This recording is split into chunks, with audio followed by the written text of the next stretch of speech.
So I just saw Spider-Man Across the Spiderverse for the third time, and safe to say this movie is not overhyped at all.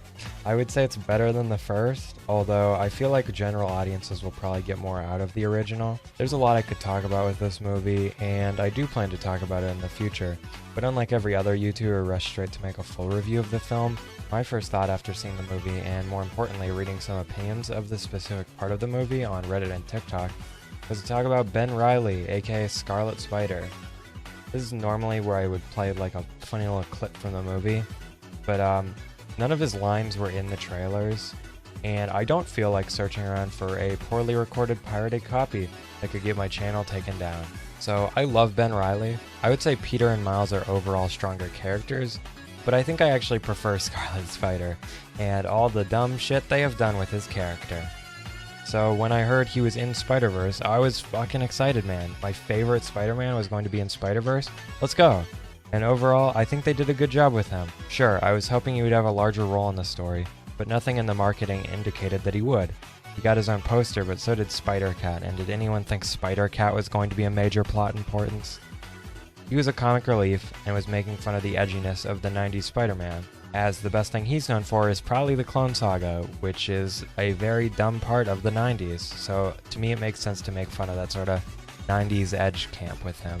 Most other Ben Reilly fans don't really seem to agree with me. They think his character was done dirty, and from what I've seen they have three main arguments for this. Number one, he lost too easily to Gwen. Number two, he was mocked rather than taken seriously as a character. And number three, he didn't get enough screen time. I'll be talking about these points one by one and what I agree and disagree with about each of them. So sit back, don't grab a snack because this video will actually be very short, and listen to my breakdown of why fan reception of Ben Reilly and Across the Spider-Verse wasn't the best and why I don't agree with this. Point number one, Ben Reilly lost to Spider-Gwen too easily. Now, out of all the points, I probably agree with this one the least, from a lore and storytelling standpoint. It doesn't make sense for a long, drawn-out fight between the two of them at this point in the story, as it's sort of wrapping up, so Ben losing instantly makes sense from a storytelling standpoint. If you're arguing that instead the fight should have never happened and he should have stayed around until the next movie, I would have to agree with you there. As stated, he's my favorite Spider-Person, and the fact that we probably won't be seeing him in Part 2 is really baffling and kinda disappointing to me. But I get the point behind Ben beating him. It shows how strong she is at this point in the movie and gets you ready for her to eventually beat 2099 and his crew with the help of her new crew. Now, some people don't agree with me that she should be this strong, and Ben shouldn't have lost the fight. Doesn't make sense as he is far stronger than Gwen is the main argument. And to this, I just don't agree. He hasn't shown himself to be a very formidable fighter. Miles beat him as easily as any of the other expendable spider people during the big chase scene. And Gwen has been shown to be incredibly experienced, from her swinging with Miles at the start of the film to saving a bunch of people in the art museum. It just doesn't make sense to me for her to lose to Ben from a storytelling or lore standpoint, so I can't really agree with this. Although yes, I do hope we still see him in the next movie. Point 2, he was mocked as a character. Yeah, I get where people are coming from with this. His portrayal in the movie can definitely come off as making fun of Ben, but I didn't really see it that way. I think it's more like light ribbing. Ben Reilly can be used as a very edgy character, and the 90s were a very edgy time for comics. So some jokes at Ben Reilly's expense don't really upset me, even if I love him so much. This point really depends on your personal opinion, but to me it doesn't really make sense to see this as malicious and the writers just disliking Ben Reilly, as this series is so dedicated to loving Spider-Man's roots and his characters. There's so many obscure references in this. They're just so cool for Spider-Man fans. And it feels weird to me that people would think this is meant to make fun of one of the most iconic alternative Spider-Man. Point 3, he didn't get enough screen time. I don't really agree with this point, but once again I understand this complaint. As stated previously, I'm certainly sad he wasn't in that much of the movie. But really, I think we got quite a bit out of his character. Thinking of characters that got more screen time, the only characters I can really think of are Miles, Gwen, 2099, Jessica Drew, Peter B, Hobby, Pavitra Pavarkar, Spot, and Miles' parents. Name one of those characters who shouldn't be in the movie more than him. I guess that's really a personal preference thing again, but as someone whose favorite Spider-Man has been, I can't really see this movie with him having more screen time than any of those characters. So no, I don't think Ben was bad in Spider-Verse at all.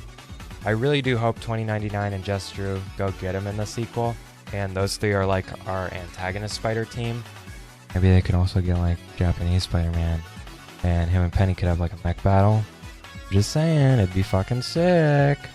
Or you could have like an equal number of people on the villains team, and they could have like a big battle with the heroes team where Peter fights Ben, Gwen fights Jess, Miles fights 2099. Be so freaking sick. Come on, it's gotta happen. Edit the movie if it's not in the movie. I said it's gotta be in there, so it's gotta be in there now. Anyway, getting back on track. No, I don't think Ben was underutilized, ruined, or wasted, etc., etc. I think he was hilarious. I think he was a lighthearted break from the action at points. But I can't say I don't want more of him in this sequel. If we don't see him again, I'm assuming he's canonically dead, because they established in the last movie that if you're in the wrong dimension too long, you will die.